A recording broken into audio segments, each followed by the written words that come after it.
حصلت معاك قبل كده انك كنت قاعد مع اصحابك بتتكلموا عن عربية معينة او حتى بتفكر تشتري حاجة جديدة وتفتح الموبايل تلاقي اعلان عن نفس الحاجة بالظبط اللي كنت بتتكلم عنها؟ في اللحظة دي اول حاجة بتيجي في دماغك الموبايل ده بيسمعني او التطبيق ده فتح المايك وبيتجسس عليا. بس الحقيقة المرعبة ان الموبايل مش محتاج يسمعك اصلا. التكنولوجيا والذكاء الاصطناعي بيبقوا اذكى بكتير من كده لدرجة انهم بيقدروا يتوقعوا افكارك قبل ما تنطقها. ازاي ده بيحصل؟ وهل احنا مجرد ارقام في لعبة كبيرة؟ خلينا نرد على أول وأكبر سؤال بيشغل بالنا، هل الموبايل فعلا فاتح المايك 24 ساعة وبيسجل كلامنا؟ منطقيا وتقنيا لا، الشركات الكبيرة مش محتاجين يعملوا كده. تخيل معايا حجم البيانات ومساحات التخزين والسيرفرات اللي يحتاجوها عشان يسجلوا مليارات المكالمات والدردشات لكل بشر في كل ثانية. ده مكلف جدا وفوق ده كله خطورة قانونية عليهم. أمال إيه اللي بيحصل؟ اللي بيحصل إنهم مش محتاجين يسمعوا صوتك، لأنهم ببساطة بيقروا تصرفاتك وبيبصوا على خطواتك جوه العالم الرقمي كأنك كتاب مفتوح.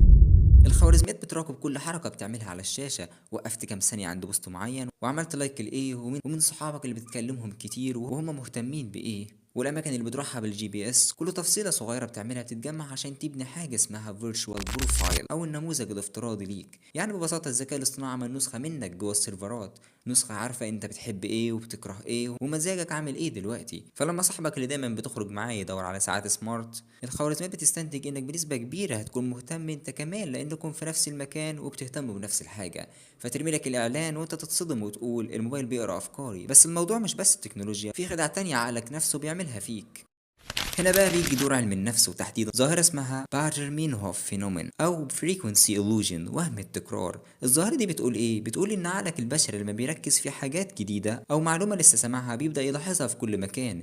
يعني لو نويت تشتري عربية لونها أحمر فجأة تحس إن كل العربيات في الشارع بقت حمراء. هل العربيات كترت؟ لا، بس عقلك اللي بدأ يفلتر المعلومات ويركز عليها. ده بالضبط اللي بيحصل مع الموبايل. انت بتشوف آلاف الإعلانات كل يوم ومش بتركز معاها لأنك بتعمل سكرول بسرعة. بس اللحظة اللي بتشوف فيها إعلان لحاجة كنت لسه بتفكر فيها عقلك بيعمل زوم عليها ويربطها فورا بأن الموبايل بيتجسس عليه. الشركات بتستغل الخلطة دي بذكاء، تتتبع بياناتك بدقة شديدة ومع ظاهرة وهم التكرار النفسية عشان تتحكم في قراراتك وتوجهك من غير ما تقصد. هما مش بيتجسسوا على كلامك في الغرفة، هما بيتجسسوا على عقلك الباطن. الذكاء الاصطناعي وصل لمرحلة انه بيعرف انت زعلان امتى فيعرض لك اعلان شوكولاتة او اكل سريع عشان تفرح نفسك، وبيعرف امتى معاك فلوس فيعرض لك اعلانات لبس وخروجات. الموضوع ما بقاش مجرد تسويق ذكي، ده بقى هندسة اجتماعية بتشكل سلوكنا وتمشينا على مزاج الخوارزميات.